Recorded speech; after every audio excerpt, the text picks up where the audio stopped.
Shalom saudara yang dikasihi Tuhan, hari ini kita akan melanjutkan pembahasan dari Yohanes pasal 21 ayat yang keempat sampai ayat yang ke-14. Saya akan bacakan demikian bunyi firman Tuhan. Ketika hari mulai siang, Yesus berdiri di pantai, akan tapi murid-murid tidak tahu bahwa itu adalah Yesus. Kata Yesus kepada mereka, "Hai anak-anak, adakah kamu mempunyai lauk pauk?" Jawab mereka, "Tidak ada." Kata Yesus kepada mereka, "Tebarkanlah jalamu di sebelah kanan perahu, maka akan kamu peroleh." Lalu mereka menebarkannya dan tidak dapat menariknya lagi karena banyaknya ikan. Maka murid yang dikasihi Yesus itu berkata pada Petrus, "Itu Tuhan." Ketika Petrus mendengar bahwa itu adalah Tuhan, maka ia mengenakan pakaiannya sebab ia tidak berpakaian.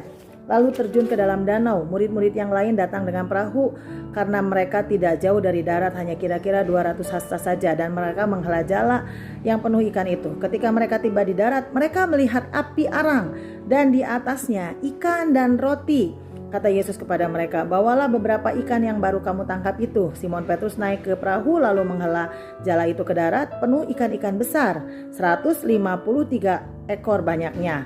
Dan sungguhku pun sebanyak itu, jala itu tidak koyak. Kata Yesus kepada mereka, "Marilah dan sarapanlah." Tidak ada di antara murid-murid itu yang bertanya kepadanya, "Siapakah engkau?" Sebab mereka tahu bahwa itu adalah Tuhan. Yesus maju ke depan mengambil roti dan memberikannya kepada mereka. Demikian juga ikan itu. Itulah ketiga kalinya Yesus menampakkan diri kepada murid-muridnya sesudah ia bangkit dari antara orang mati. Saudara yang dikasihi Tuhan, kemarin saya sudah membahas tentang keputusan yang keliru tidak menghasilkan apa-apa. Keputusan yang keliru didorong oleh rasa khawatir yang berlebihan dari murid-murid Tuhan Yesus. Keputusan yang keliru juga seringkali mendorong kita mengambil keputusan yang keliru karena kekhawatiran. Kekhawatiran mendorong kita mengambil keputusan yang keliru. Nah, saudara-saudara, hari ini kita belajar bagaimana Tuhan Yesus begitu mengasihi kita dan menyayangi kita. Walaupun kita mengambil sebuah keputusan yang keliru, saudara, Tuhan Yesus tidak pernah meninggalkan kita. Memang ada keputusan keliru yang akibatnya itu sangat fatal. Biasanya keputusan yang keliru yang akibatnya sangat fatal kalau melanggar etika, melanggar firman dalam artian hukum-hukum Taurat, atau melanggar hukum-hukum pemerintah. Ya, saudara, misalnya saudara melakukan pembunuhan, maka hukumannya akan jauh lebih berat. Saudara, itu adalah hukum tabur tuai, seperti yang dikatakan Galatia pasal 6 ayat 7. Jadi apa yang kita tabur itu yang akan kita tuai. Nah, bersyukur sekali dalam hal ini Tuhan Yesus sangat memaklumi keputusan yang salah dari murid-muridnya. Saudara, kemarin saya sudah katakan bahwa pendorong dari keputusan yang salah adalah rasa kekhawatiran. Nah, mereka khawatir mereka tuh tidak dapat makan, tidak dapat memenuhi kebutuhan utama, kebutuhan primer, yaitu lauk pauk.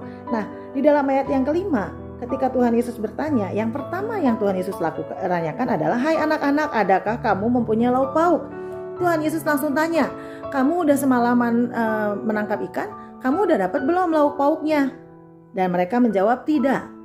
Nah, saudara-saudara, yang Tuhan tanya kepada kita adalah, kamu udah usaha banyak banget, ada hasilnya enggak?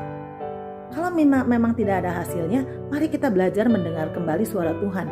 Dan Tuhan Yesus bukan hanya bertanya, saudara-saudara ya, Tuhan itu selalu memberikan solusi, memberikan jawaban.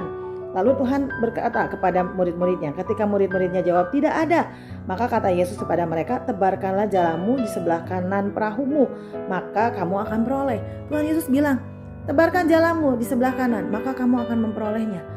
Murid-murid Tuhan Yesus harus mengambil keputusan lagi. Apakah mereka mau nurut kepada Tuhan Yesus atau enggak? Atau mereka mau berdalih? Atau mereka mau berargumentasi dengan Tuhan Yesus? "Tuhan, saya udah semalam nih nangkep ikan." Atau, "Bapak, saya udah menangkap ikan tuh semalaman dan saya tetap gak dapet." Bisa saja murid-murid Tuhan Yesus berkata seperti itu karena mereka belum lihat. Ini jaraknya kurang lebih 9 meter saudara dari darat, dari Tuhan Yesus dan murid-muridnya. Jadi masih samar-samar. Tapi mereka ingat ketika Tuhan Yesus bilang, "Tebarkanlah jalamu di sebelah kanan." Mereka samar-samar. Mereka ingat peristiwa dalam Lukas pasal 5 ayat 5. Ketika Tuhan Yesus juga menyuruh Simon Petrus menebarkan jala di sebelah kanan setelah semalaman mereka tidak dapat apa-apa. Lalu saudara-saudara, bukan hanya itu.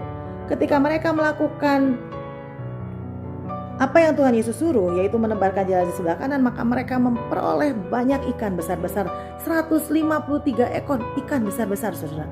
Itu hasil tangkapan yang sangat luar biasa, yang sangat spektakuler. Nah, saudara-saudara, ternyata Tuhan itu tahu kebutuhan kita. Ketika mereka sampai ke darat, saudara-saudara ya, ayat 9 dikatakan seperti ini. Ketika mereka tiba di darat, mereka melihat api dan arang. Mereka melihat apa yang mereka butuhkan. Mereka melihat apa yang dibutuhkannya itu disediakan oleh Tuhan Yesus. Apa itu saudara-saudara? Di dalam ayat 9 dikatakan di atasnya ada ikan dan roti. Itu yang mereka cari, ikan dan roti. Kebutuhan primer, kebutuhan akan makanan, saudara. Kebutuhan utama manusia itu kebutuhan makanan dan minuman. Dan Tuhan siapin, saudara-saudara. Jadi, lalu bukan hanya itu, lalu di ayat yang ke-12 dikatakan, kata Yesus kepada mereka, marilah dan sarapanlah, saudara. Betapa hebat sekali Tuhan Yesus. Dia menyiapkan dan dia mempersilahkan kita menikmatinya, saudara-saudara. Asalkan kita taat kepada Tuhan Yesus. Asalkan kita taat dan dengar-dengaran akan suara Tuhan. Kita dengar-dengaran kepada suara Tuhan, kepada firman-Nya, maka hidup kita akan terpelihara sempurna.